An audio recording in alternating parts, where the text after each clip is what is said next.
La diphtérie est une maladie infectieuse contagieuse et potentiellement mortelle, causée par la bactérie Corynebacterium diphtheriae.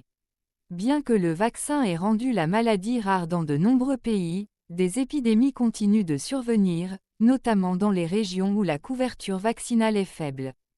Cause et transmission. La bactérie produit une toxine qui peut endommager les tissus et les organes. Transmission. Elle se transmet d'une personne à l'autre par contact direct avec les sécrétions respiratoires, gouttelettes de toux ou d'éternuement, ou avec des lésions cutanées. Incubation. La période d'incubation varie généralement de 2 à 5 jours. Symptômes. La maladie se présente sous différentes formes, les plus courantes affectant les voies respiratoires et la peau. Diphtérie respiratoire, gorge et voies respiratoires. Maux de gorge, fièvre, écoulement nasal, difficulté à avaler, gonflement du cou, pouvant donner un aspect de « cou de taureau ». Formation d'une épaisse membrane grisâtre ou blanchâtre sur les amygdales, le pharynx ou dans le nez, qui peut gêner la respiration et entraîner l'asphyxie. Diphtérie cutanée, peau, lésions, ulcères et plaies sur la peau. Cette forme est moins susceptible de causer les complications graves de la diphtérie respiratoire.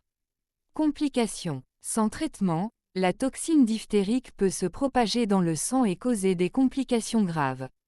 Cœur, inflammation du muscle cardiaque, myocardite, pouvant entraîner une insuffisance cardiaque. Système nerveux, lésions nerveuses pouvant causer des paralysies. Reins, insuffisance rénale aiguë. Traitement. Le traitement doit être instauré rapidement pour être efficace.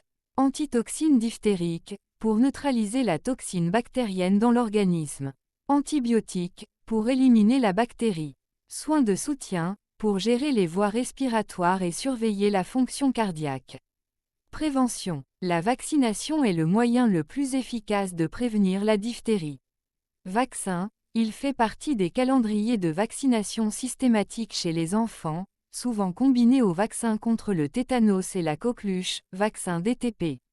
Prophylaxie post-exposition. En cas de contact étroit avec une personne infectée, une prophylaxie peut être recommandée. Pour plus d'informations, abonnez-vous et posez des questions.